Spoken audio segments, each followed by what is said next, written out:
history? Yes, Seth will be able to document it. I would probably follow up with you, Joe, and state probably not in history.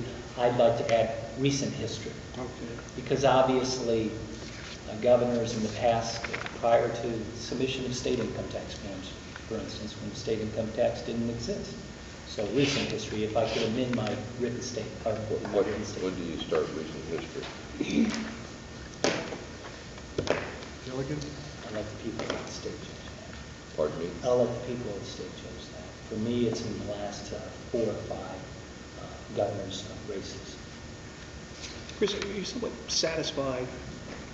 There was talk that perhaps his latest return would show that he benefited in some way from the collapse of Lehman Brothers. Are you satisfied that the return showed that he did not, at least other than the $500,000?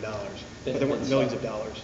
So we don't know, actually, what he was paid in terms of bonuses, because he's yet to release that information from 2008, because his federal income tax form for 2009 would include that particular information, because the payment for the 2008 bonus came in 2009. The 2008 returns that he released included the bonus from 2007, I believe. I'd not seen it because he didn't release it, and he did not extend an invitation to me to come for those 30 minutes and review his income tax return. It's important to point out that it's singular, because he did not release any other returns for the previous 6 or 7 years, 2001 to 2009, and that's what we're interested in knowing.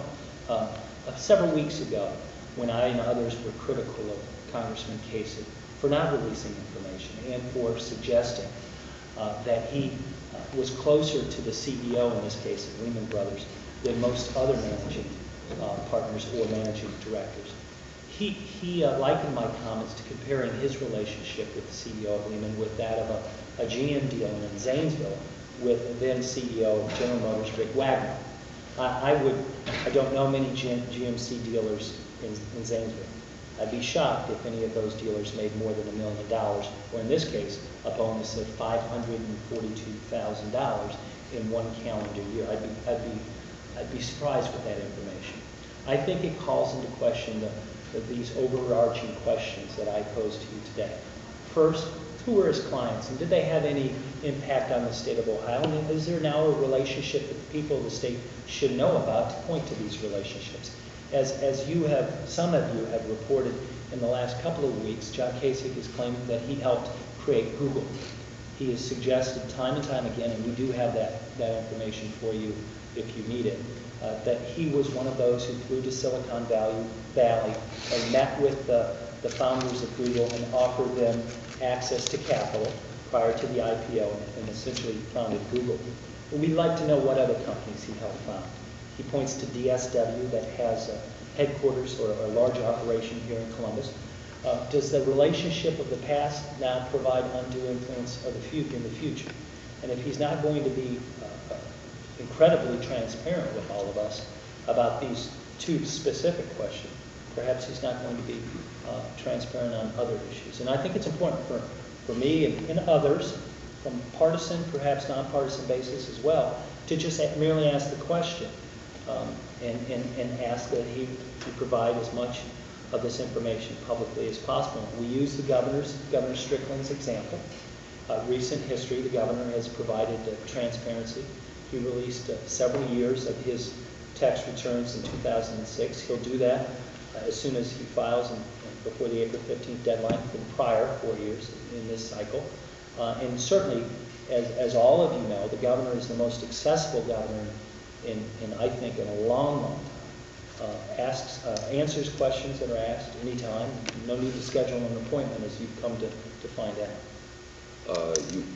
He did release his 2009 financial disclosure statement, on which he does not list Lehman Brothers as a source of any income, and the only investment is a pension fund. So getting back to his question, Are you satisfied that he did not benefit from the collapse of Lehman because he didn't get any income from Well, 2008?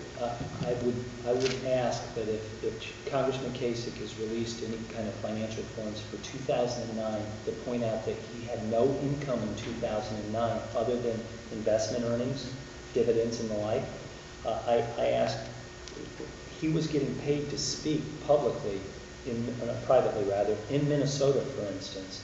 During the calendar year 2009, he was paid, according to our questions posed to the Speakers Bureau, between $15,000 and $30,000 to speak in Minnesota or in any other location. In the case of Minnesota, it's documented by the local Minnesota newspaper, as well as staff we hired to document the fact that he did in fact appear in a paid speaking engagement.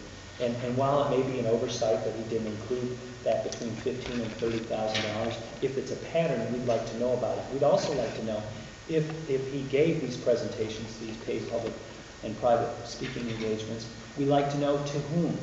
Do any of those companies have any impact on the state of Ohio? And as governor, would those companies have some kind of undue influence or relationship with the then now governor that perhaps the people of the state of Ohio should know about prior to the campaign? So I asked these questions directly of Congressman Kasich to just allow us to know a little bit more about your personal finances, so we can offer you the chance to explain in the spirit of transparency to the people of the state of Ohio a bit of your background.